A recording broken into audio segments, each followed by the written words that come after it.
Bonjour à tous, pour ceux que je n'ai pas eu l'occasion encore de voir. Donc, on finit par progresser ensemble. Je pense que la parole libre, on l'a vécue en fin de matinée. Donc, je vous propose qu'on ait pour cette table ronde également une parole aussi libre. Alors, la coopération, l'architecture, quelle coopération efficace entre maître d'œuvre et maître d'ouvrage?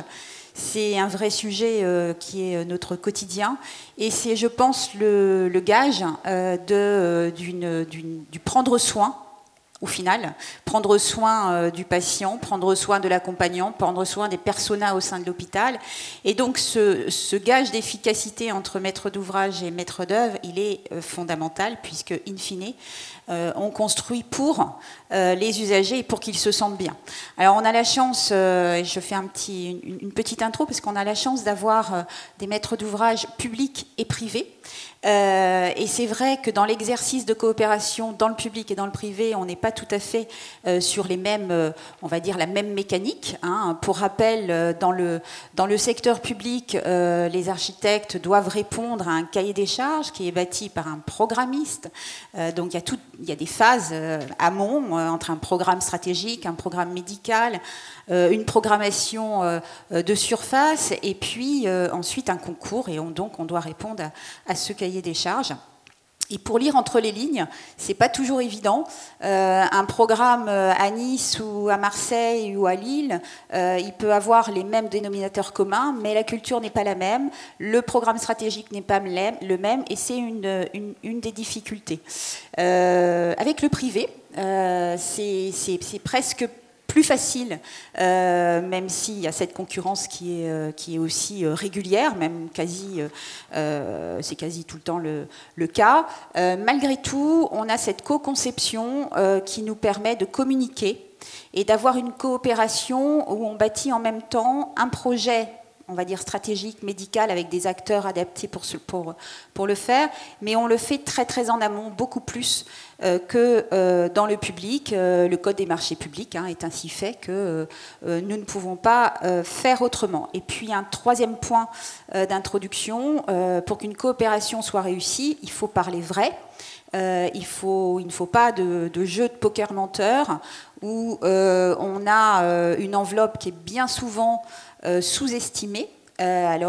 J'ai des amis programmistes dans la salle, mais c'est vrai que, et c'est normal, on essaye souvent d'en mettre le plus possible dans un programme pour un coût qui ne varie pas forcément, et on le vit de façon encore plus, je dirais, délicate en ce moment, puisque le coût de la construction a vraiment, au niveau mondial, le coût des matériaux, en France, l'attractivité du Grand Paris, enfin un certain nombre de phénomènes font que le coût de la construction a vraiment énormément dérapé.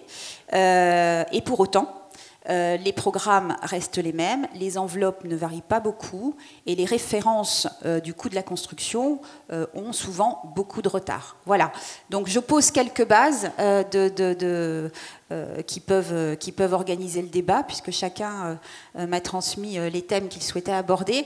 Alors, Annabelle, tu es une maître d'ouvrage, bon, je ne sais pas comment dire, on va dire un maître d'ouvrage, c'est plus joli, un maître d'ouvrage privé. Mais tu as une autre vie à la NAP, et donc ces référentiels de coûts étaient extrêmement importants, puisqu'ils validaient quelque part des grands programmes hospitaliers. Quel est ton avis pour une coopération efficace, maîtrise d'œuvre, maîtrise d'ouvrage ? Merci Emmanuel. Bonjour à tous. Je pense que déjà c'est se comprendre, c'est comprendre l'autre et donc du coup se comprendre. Ça veut dire pour moi qu'effectivement ce qui est intéressant, c'est qu'un maître d'œuvre connaisse l'activité que son maître d'ouvrage va exercer dans le bâtiment qu'on va être amené à concevoir ensemble. L'activité d'aujourd'hui, ça c'est clair, bien sûr. L'activité de demain, on en parle tout le temps, l'EHPAD de demain, l'hôpital de demain, mais aussi l'activité d'après-demain. Et je pense que comme on a depuis quelques mois, on est rentré dans la révolution des hic. Alors je m'explique quand je dis la révolution des hic. C'est qu'on est dans la transition démographique, on est dans la transition écologique, on est dans la transition numérique. et que eh bien, tout ça, dans l'immobilier, en fait, on est au croisement de tout cela. Aujourd'hui, concevoir un bâtiment et le construire, je pense que c'est un vrai défi parce qu'effectivement, bon, déjà, et d'une, là, d'un point de vue conjoncturel, on a des gros soucis de coûts de construction qui sont liés donc à la rareté des matériels liés notamment à la pandémie et à tous ses effets. Mais aussi parce qu'on ne peut plus construire, et je pense que maintenant on en a tous à peu près conscience, on ne peut plus construire concevoir et construire des bâtiments comme on le faisait ne serait-ce qu'il y a encore 3 ans, quoi. On est obligé de penser à ce que va devenir notre bâtiment dans 30 ans. Et dans 30 ans, on fera peut-être très probablement plus de soins, plus d'hébergement dans le bâtiment que l'on est en train de concevoir. Parce que c'est aussi lié à toutes les problématiques écologiques sur la réduction de l'artificialisation des sols, etc., etc. Donc c'est clair que notre bâti, il ne peut pas avoir le même coût, enfin la même conception que celle qu'on imaginait il y a encore très, très peu de temps. Et donc, c'est pour moi un vrai défi. Et c'est pour ça qu'on est obligé vraiment de se comprendre, enfin d'échanger, du coup de parler le même langage.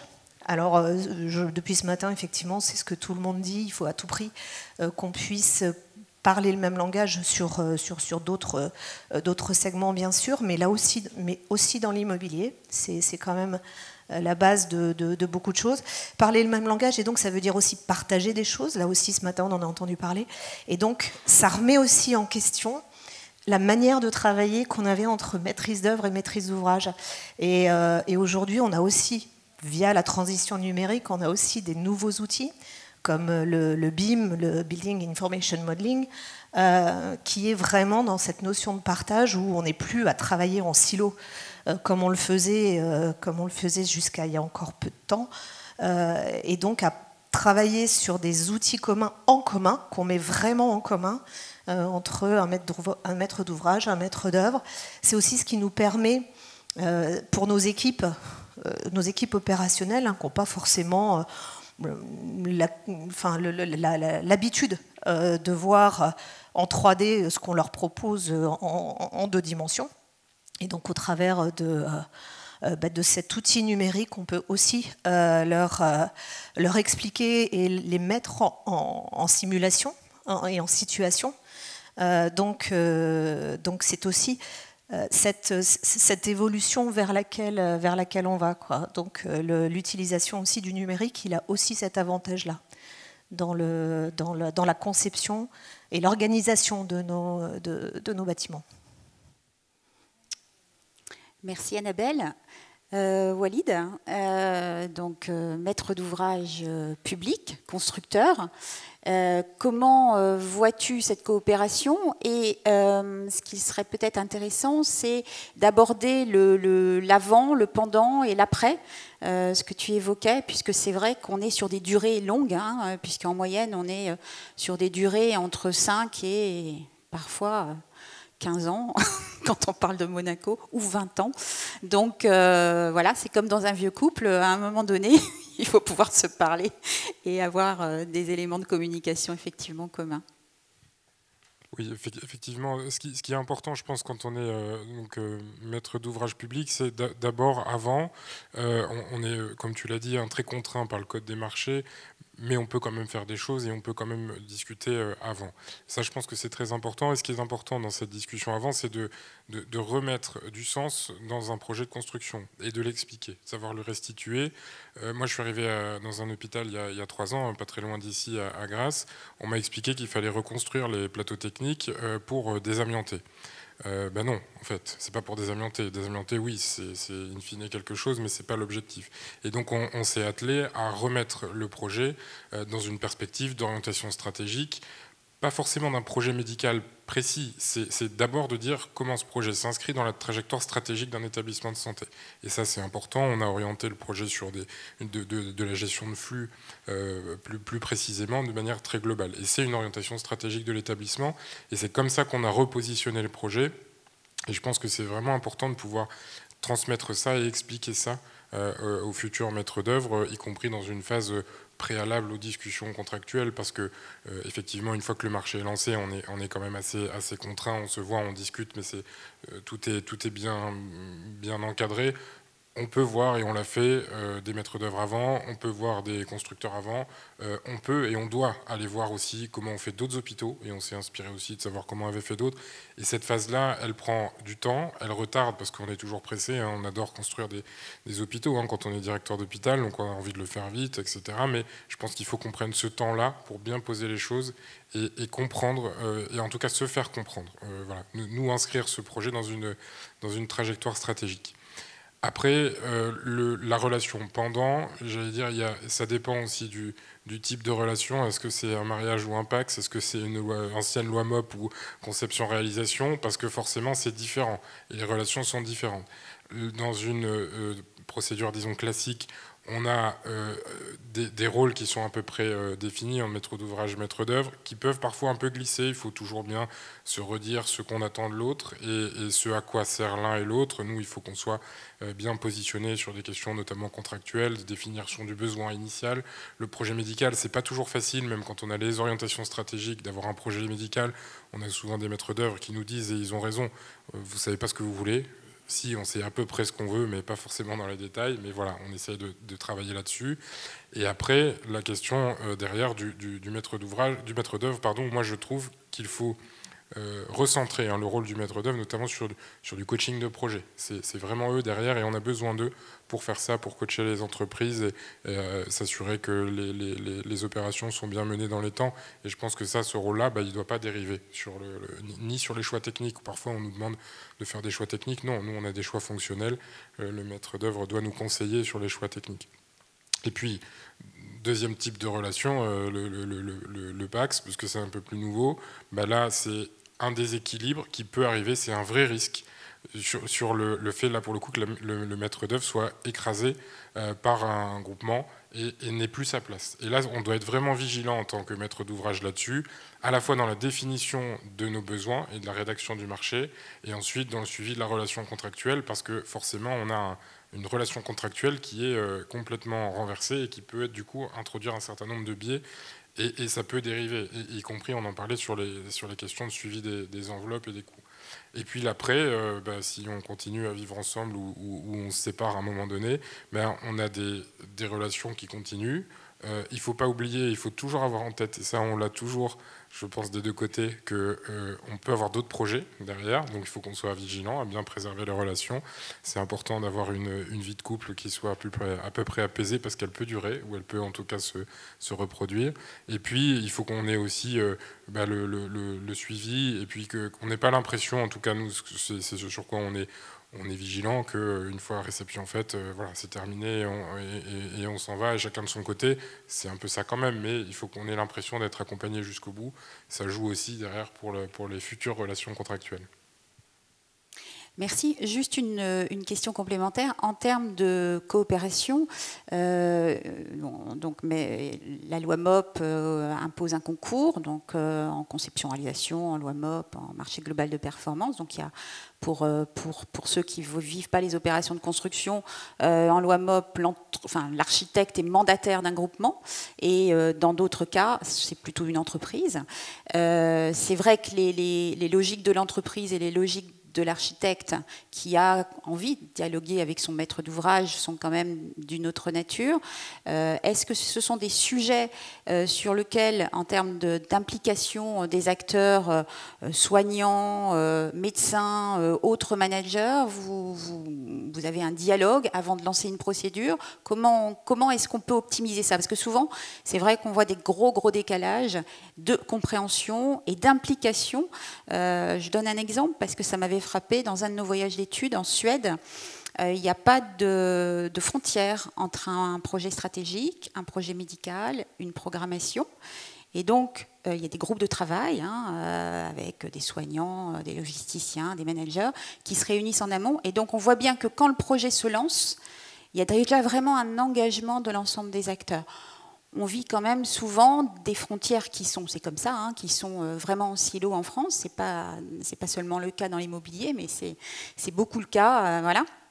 On manque souvent de transversalité. Comment verrais-tu finalement, si on rêvait d'un projet idéal avec une maîtrise d'ouvrage public-privé qui fonctionnerait peut-être un peu plus sur le même registre, hein, puisque finalement on construit des grands équipements publics pour soigner, hein, pour accueillir.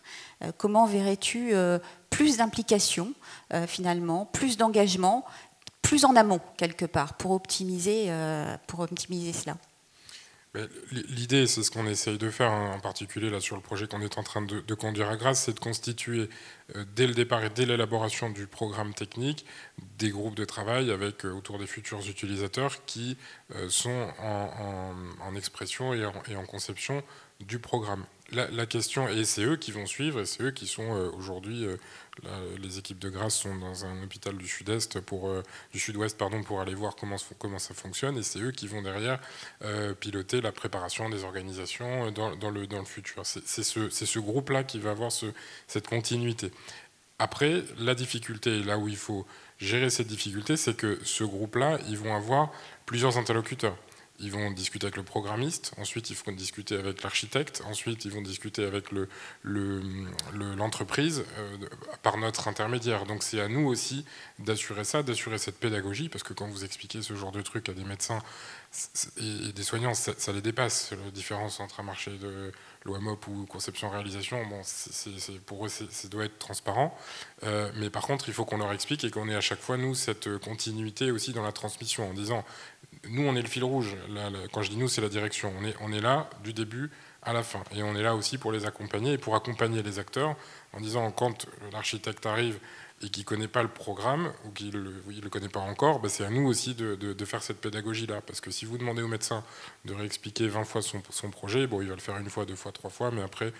il va se dire mais pourquoi on doit le réexpliquer à quelqu'un d'autre. Donc il faut qu'on assure nous cette continuité, mais en associant très très en amont les soignants dès la conception du programme. Et en leur disant, maintenant on est en droit de leur dire, attention, vous nous avez demandé un secteur pédiatrique au niveau des urgences avec une position de telle ou telle gestion de flux. On a contractualisé avec un groupe qui a proposé avec une enveloppe, si vous voulez changer complètement le truc, non, parce que ça va avoir un impact financier. Mais comme ils y étaient au début, voilà, normalement ils comprennent. Merci. Willy Ciré, donc le groupe Elena, coopérer pour mieux soigner, c'est déjà un premier grand thème. Comment vois-tu cette coopération efficace et appliquée ensuite à vos nombreux projets immobiliers quelle est ta vision du sujet ? Alors déjà, on voit depuis ce matin que ce n'est pas naturel, parce que sinon, ce ne serait pas le sujet qu'aurait proposé Didier. Moi déjà, juste avant de te répondre, un premier élément, c'est qu'en sortant de cette année extraordinaire à tout point de vue, il y a 2 nécessités, il me semble. L'une, c'est de capitaliser sur ce qui a marché, et notamment les coopérations. Je rajouterai la subsidiarité. Alors moi, je corrigerai ce qui a été dit ce matin concernant l'armée. Je ne suis pas d'accord. Pour avoir reçu le pacha du Charles de Gaulle récemment dans un de nos séminaires, la Marine nationale, par exemple, dans la Marine nationale, la subsidiarité est claire, la fonction prime sur le grade.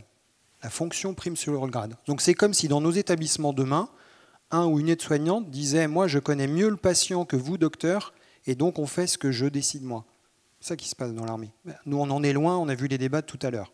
Donc capitaliser sur les coopérations et la subsidiarité, et puis accélérer les coopérations, recomposition de l'offre, parce que notre pays en a besoin. Pour rebondir sur ce qu'a dit Benoît aussi, sur l'intérêt, dans son introduction, sur l'intérêt de la coopération, moi je vous invite à lire le livre de Jacques Lecomte, Les entreprises humanistes, comment elles vont changer le monde, qui illustre, dans le secteur de la santé notamment, avec les Magnet Hospital par exemple, comment la coopération est très supérieure à un fonctionnement en silo ou en compétition. Il l'illustre sur différents sujets, dans les entreprises, dans les établissements de santé, face aux défis en hic, notamment écologiques. Et il le montre très bien que c'est très efficace. Alors nous, en France, on a un gros handicap, parce que l'éducation nationale nous éduque de la façon exactement contraire. C'est-à-dire l'école en France n'est surtout pas dans la coopération entre élèves et dans la compétition entre élèves. Donc on part avec un sacré handicap. C'est sans doute d'autant moins naturel pour nous, Français.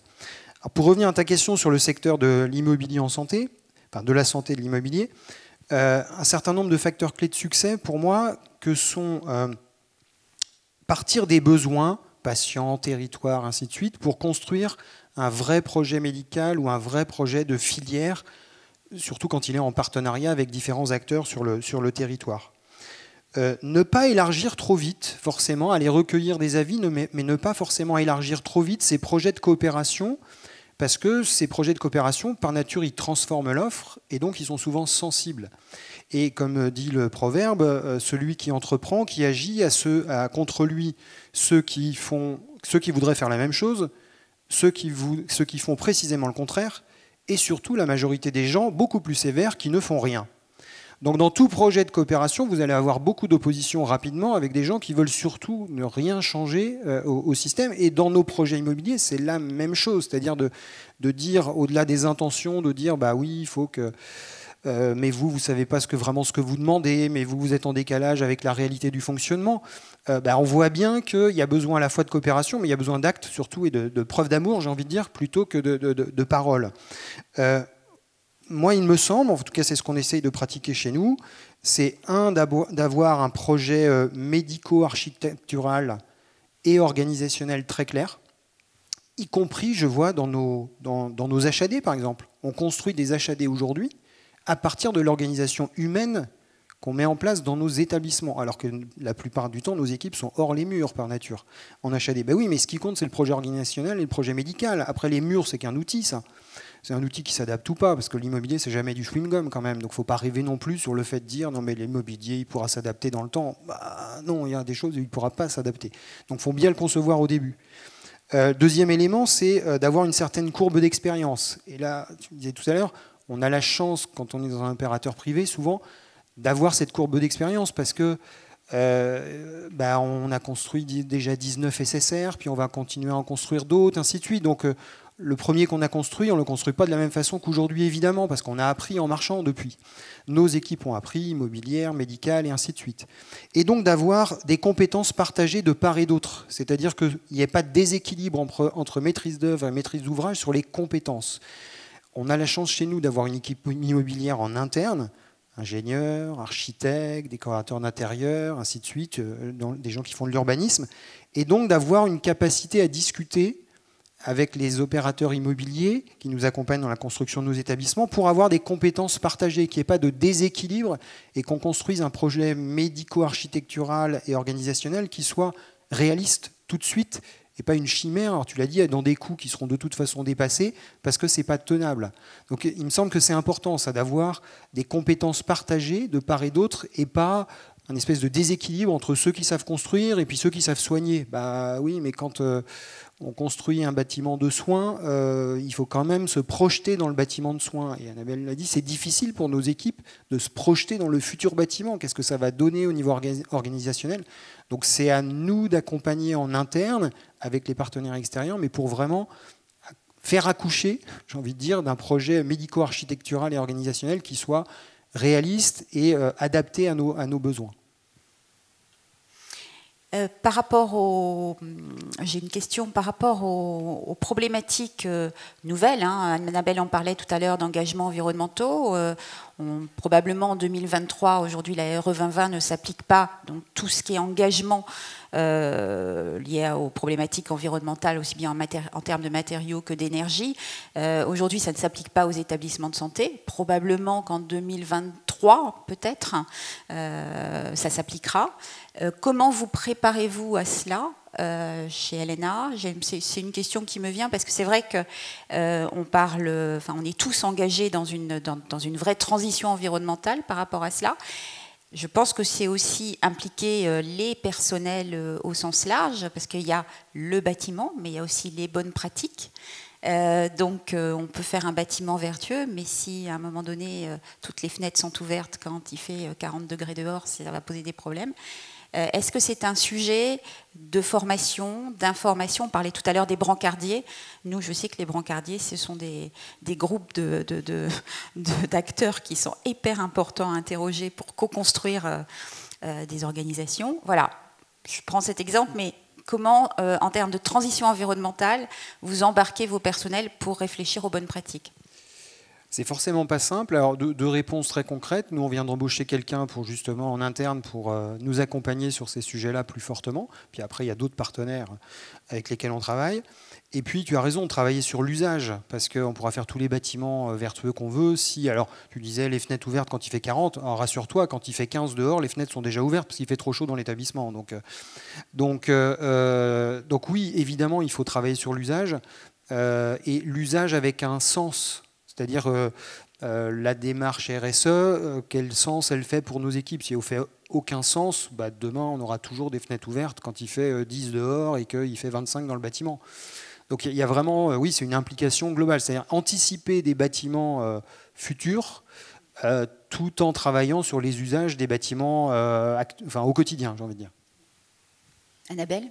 Oui, ce que je peux ajouter, parce qu'on a les mêmes problématiques, hein, que ce soit chez LNA, chez Walid, à Grasse ou ailleurs, c'est que de toute façon, même on n'attend pas la réglementation pour déjà concevoir d'une manière un peu plus environnementale et un peu plus écologique. En tout cas, chez Corian, c'est le mot d'ordre depuis 2020. Tous nos nouveaux projets neufs sur toute l'Europe sont labellisés environnemental, que ce soit HQE, LEED, BREEAM, puisqu'on est sur toute l'Europe.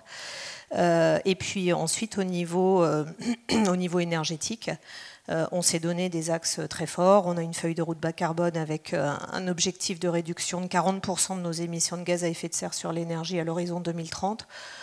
Ce que je peux vous dire qui est quand même un sacré challenge. Donc voilà, on n'attend pas la réglementation pour faire. Mais effectivement, après ramener ça au quotidien, là aussi, c'est une question là aussi de compréhension, et il faut que nos personnels, nos usagers, nos résidents aussi, hein, et nos patients, on leur explique, on passe du temps, on fait des petits challenges internes entre établissements, pour leur montrer qu'en fonction de leur usage, voilà comment ça peut jouer aussi sur leur conso énergétique de leur bâtiment. Et je pense qu'il y a que la preuve par l'exemple, c'est bien, ça fonctionne bien. Voilà. Si je peux juste compléter sur une expérience là-dessus, parce que tu parlais de comment on embarque le personnel. Moi, j'aurais envie de dire, alors c'est peut-être particulier parce qu'on a un hôpital qui est en renouvellement générationnel, mais nous, on a l'impression, en tout cas moi j'ai l'impression d'être plutôt embarqué par le personnel sur ces sujets-là.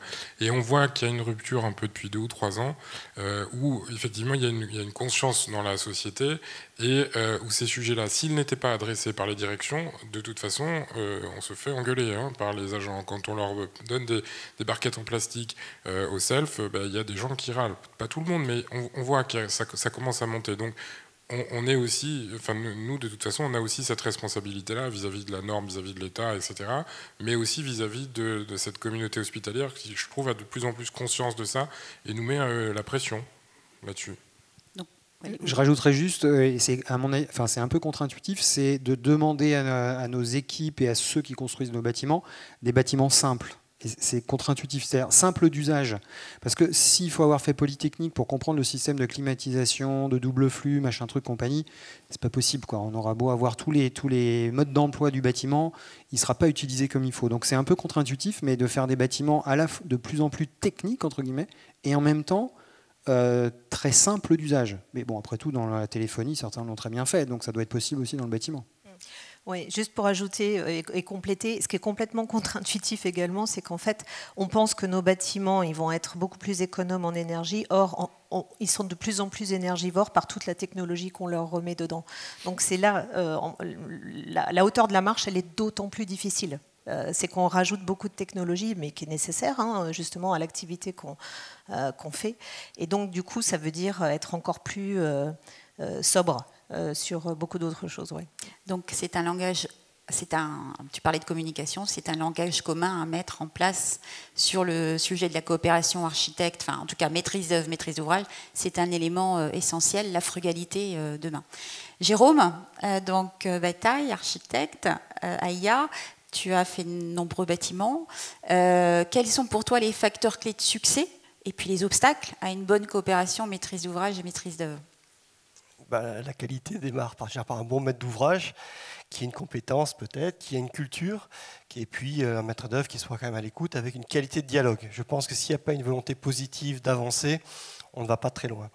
Mais aujourd'hui, on a quand même la chance d'avoir dans nos métiers, nous, des technologies de représentation, comme le disait Annabelle, avec le BIM notamment, qui évoluent très vite et qui nous permettent de faire visiter les bâtiments à nos clients, à nos maîtres d'ouvrage, de simuler des flux avec des outils spécifiques, de contrôler un certain nombre de choses. Donc si le projet médical est bien établi, si les quantités de lits sont bien posées, si l'hôpital de jour est bien anticipé, etc., si les paramètres, je dirais, stratégiques de territoire et d'activité sont bien posés, qu'ils ne reviennent pas sur le tapis au bout de 2 ans d'études, je trouve qu'on a aujourd'hui des moyens d'anticiper et donc une façon de coopérer complètement nouvelle avec les utilisateurs futurs, qu'ils soient soignants, qu'ils soient utilisateurs. On peut faire des chambres et les faire visiter pour voir comment les gens réagissent en virtuel. Et là, actuellement, à Monaco, on se fait une salle de réalité virtuelle pour que, sans le masque, pour qu'on soit en co-conception et en co-mise au point des dernières ergonomies de l'établissement. Donc déjà, les outils permettent.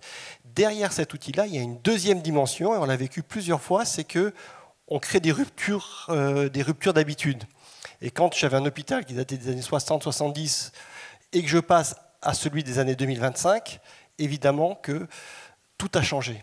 Et le personnel est quand même très perturbé, même s'il a la vision, même s'il sent que c'est bien ça qu'il faut les accompagner. Et il y a toute cette dimension de formation, et ces outils-là permettent de vérifier que peut-être l'outil numérique fonctionne avec cette position-là, que le pneumatique arrive bien là, que la tâche administrative s'est simplifiée parce qu'elle s'est numérisée.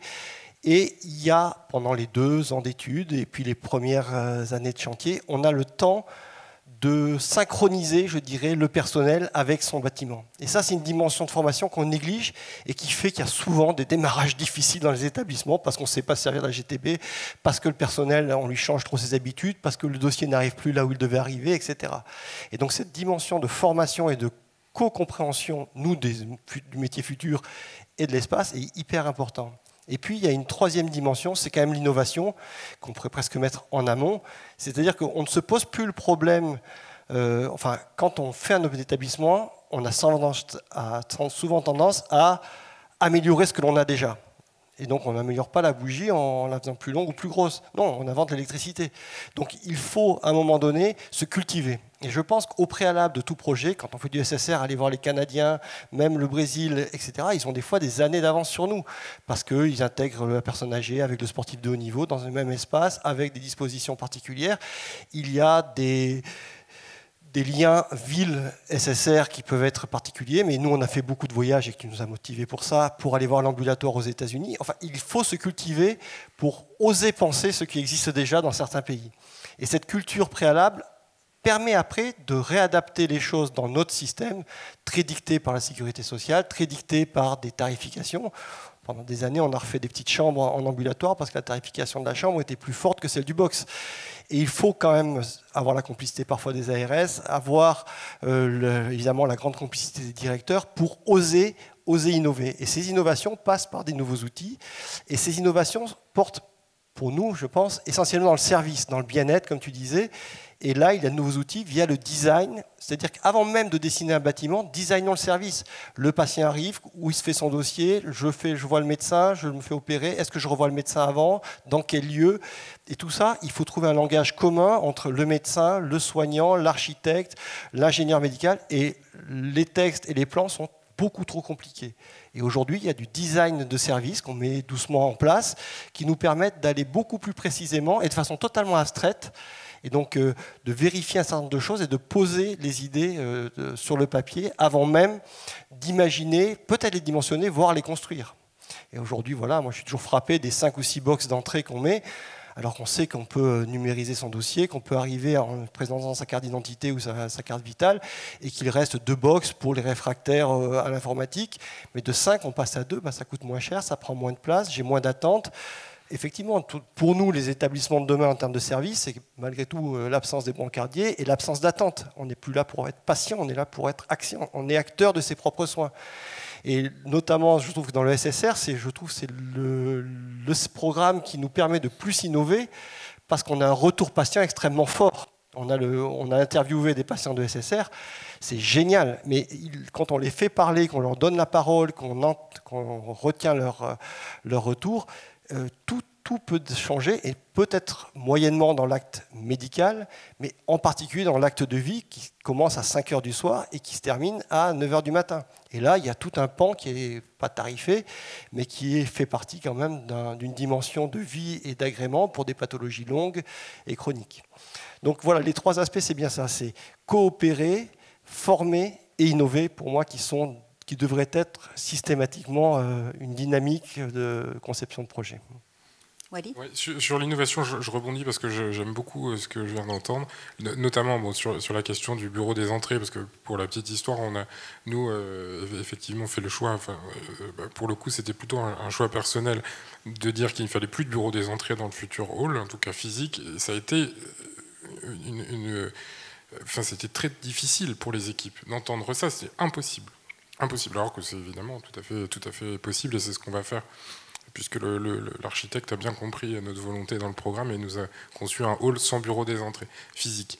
Et par contre, c'est ce que je voulais dire, il ne faut pas sous-estimer la capacité des équipes hospitalières aujourd'hui, surtout sur des établissements de proximité comme l'hôpital de Grasse, à ne jamais sortir de leur hôpital et donc à jamais voir ce qui se passe ailleurs. Et ça, c'est un vrai problème quand on essaye sur tous les sujets, sur les sujets immobiliers comme sur d'autres, de sortir un peu des schémas qu'ils connaissent. C'est extrêmement difficile parce qu'ils ne sont jamais sortis de l'établissement dans lequel ils travaillent, parce que c'est l'établissement dans lequel ils travaillent, y compris sur des médecins, que moi parfois j'emmène aller voir au centre hospitalier d'Antibes.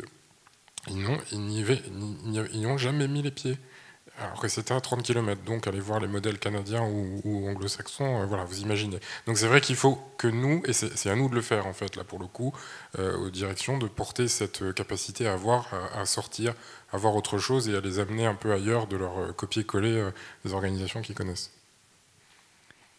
Peut-être un petit quiproquo pour compléter ce que vous venez de dire, un petit quiproquo qu'il faut qu'on arrive à lever, c'est que pour nos équipes, un bâtiment neuf, quand vous achetez une voiture neuve ou un téléphone neuf, c'est pour que ça marche tout de suite, quoi. Je veux dire, si c'est neuf, c'est que ça marche.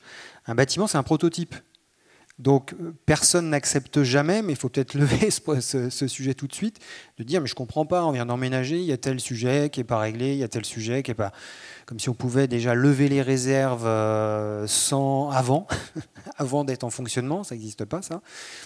Et puis, comme si un bâtiment, ça n'était pas un prototype. Donc, il y a aussi une acculturation, ou je ne sais plus ce que vous avez dit, formation, je crois, des équipes au fait qu'un bâtiment, ça reste un prototype et que quand bien même on l'aura très bien conçu, très bien imaginé, co-imaginé avec les équipes, le jour où on appuie sur le bouton on, eh ben, ça ne va pas marcher exactement tout de suite comme on l'imaginait.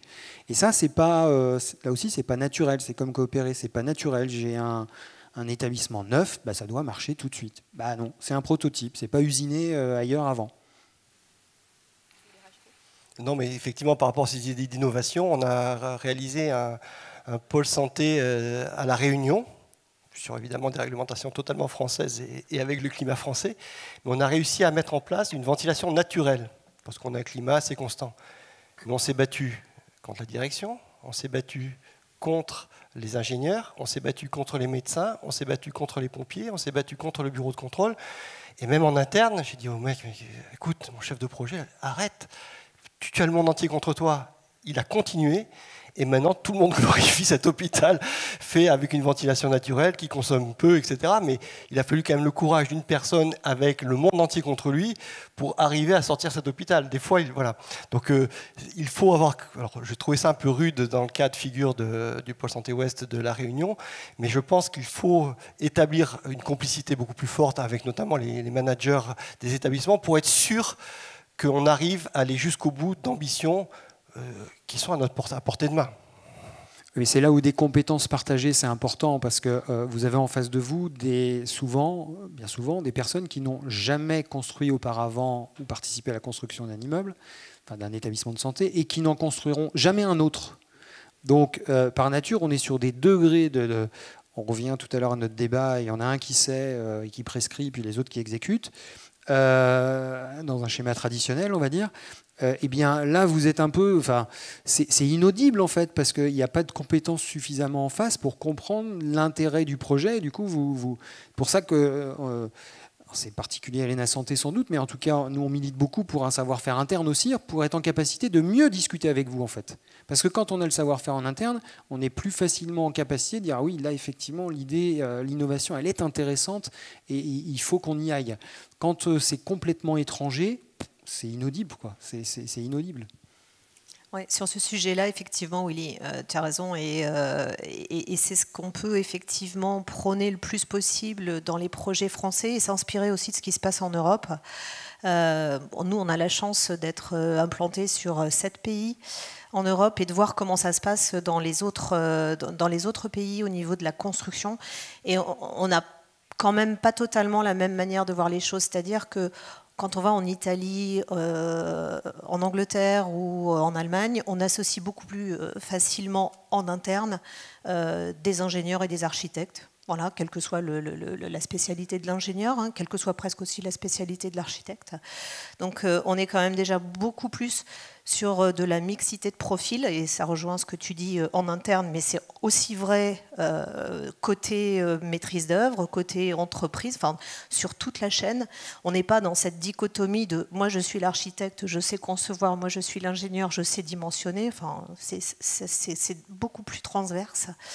Et puis notamment justement pour parler de l'Europe, je pense que ce qui est bien aussi, c'est moi j'ai juste 2 exemples où je trouve, je vais faire plus court même, c'est le génie italien. Parce que faut quand même pas oublier que les Italiens, c'est eux qui nous ont amené la Renaissance, et ils restent extraordinairement fructueux en innovation. On a, nous, des établissements sur lesquels, par exemple, la réglementation, elle est très décentralisée en Italie, comme en Allemagne, comme en Angleterre, comme en Belgique. Il n'y a qu'en France ou en Espagne, où on est également. Il n'y a qu'en France où on a une réglementation unique. Et à la fois, on arrive quand même à construire avec 30 réglementations différentes sur toute l'Europe. Donc je pense que la décentralisation, ce n'est pas forcément le problème. Et donc les Italiens, par exemple, ça fait plusieurs années maintenant qu'ils obligent en fait à avoir de l'énergie renouvelable sur leurs propres établissements. Donc la notion d'écologie environnementale, ils l'ont déjà intégrée depuis très longtemps. Ça, pour moi, c'est ça le génie, enfin pour partie le génie italien. Et puis après, il y a le pragmatisme allemand. Le pragmatisme allemand, c'est si vous construisez des établissements énergétiquement hyper performants, on va vous financer. L'État finance. Et je pense que là aussi, on a aussi à apprendre de ces initiatives européennes. Voilà. Par exemple. Merci Annabelle. Donc, en résumé, on va conclure cette table ronde pour permettre à la salle de poser quelques questions. Une bonne coopération entre maîtrise d'ouvrage et maîtrise d'œuvre, c'est aussi un langage commun, ça c'est clair. C'est du benchmark et de les visites en amont. Mais c'est aussi, je l'ai dit en introduction, et on n'a pas eu le temps de trop développer ce point, mais je pense que le sujet du coût est un vrai sujet, et qu'on n'achète pas une même maison quand on a 2 millions d'euros ou quand on a 500 000 euros.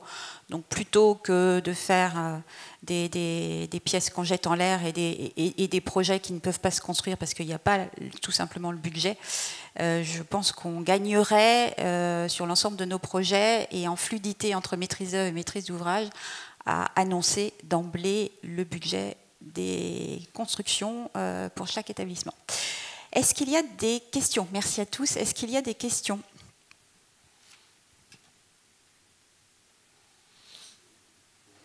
Vous n'êtes pas inspiré ou...